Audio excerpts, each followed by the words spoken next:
5, 4, 3, 2, 1, 0.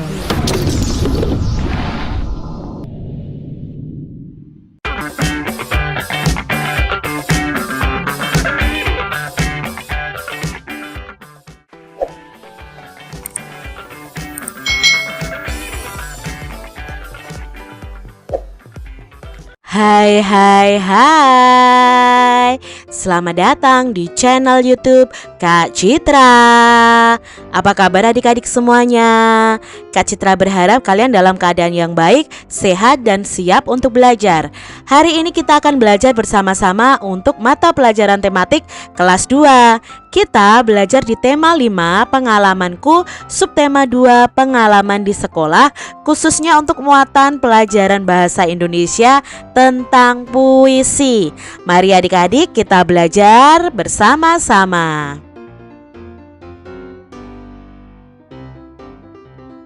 Ayo adik-adik kita baca puisi yang berjudul Guruku.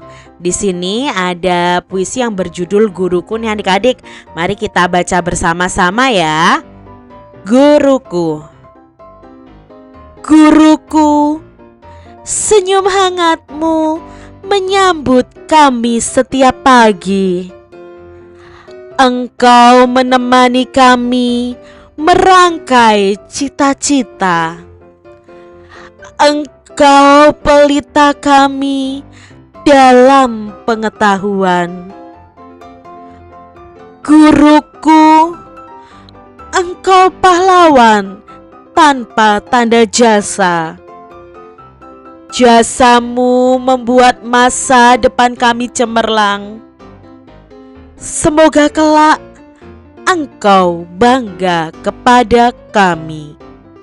Itu tadi puisi yang berjudul Guruku. Puisi tadi menceritakan tentang seorang guru yang menjadi pahlawan tanpa tanda jasa yang mempersiapkan siswanya untuk meraih cita-cita. Adik-adik, apakah ada di antara kalian yang ingin menjadi guru? Adik-adik, setiap puisi itu ada kata-kata indah. Nah, kita akan bersama-sama memahami makna atau arti dari sebuah kata yang ada di puisi Guruku tadi. Yang pertama ada kata cita-cita. Nah, cita-cita ini artinya adalah keinginan atau sebuah tujuan. Misalnya adik-adik contoh ya, kalau kalian ingin menjadi dokter, berarti itu keinginan kalian, itu tujuan kalian kelak ingin menjadi dokter. Berikutnya ada kata pelita. Nah, pelita itu artinya adalah penerangan atau petunjuk. Itu arti dari kata pelita. Berikutnya ada kata jasa. Jasamu tiada tara. Misalnya seperti itu ya adik-adik ya. Nah, jasa itu adalah perbuatan yang berguna. Itu arti dari kata jasa. Lalu ada kata cemerlang. Nah, cemerlang ini artinya sesuatu yang bersinar terang. Itu arti dari kata cemerlang. Adik-adik, puisi adalah sebuah karya sastra bahasa Indonesia yang kata-katanya itu indah, padat, dan kias. Kias itu memiliki arti yang sebenarnya adik-adik. Jadi kias itu sebenarnya kata yang tidak memiliki arti sebenarnya. Jadi nanti akan memiliki arti sebenarnya ketika diterjemahkan artinya. Nah, ciri-ciri puisi yang pertama pasti menggunakan kata yang indah, kias, dan padat. Nah, ditulis dalam bait-bait ya. Lalu satu baitnya itu terdiri dari 4 baris. Kalau tadi hanya ada satu baitnya itu ada 3 baris. Biasanya itu paling tidak ada 4 baris adik-adik. Berikutnya, cara membaca puisi itu berbeda dengan membaca kalimat biasa. Mengapa berbeda? Nah, sekarang kita pelajari adik-adik. Dalam membaca puisi itu ada 3 hal yang harus kita perhatikan. Yang pertama artikulasi atau lafal, yang kedua intonasi, yang ketiga adalah ekspresi. Apa itu artikulasi? Nah, artikulasi atau lafal itu saat membaca puisi, setiap kata yang diucapkan harus jelas dan tidak terburu-buru, atau pengucapan katanya harus jelas ya. Poin intinya tentang pengucapan katanya jelas, itu arti dari artikulasi adik-adik.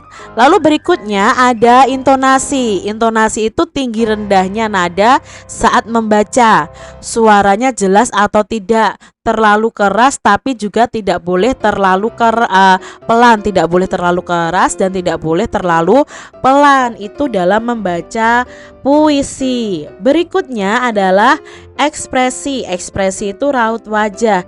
Raut wajahnya harus sesuai dengan tema puisi yang sedang dibaca.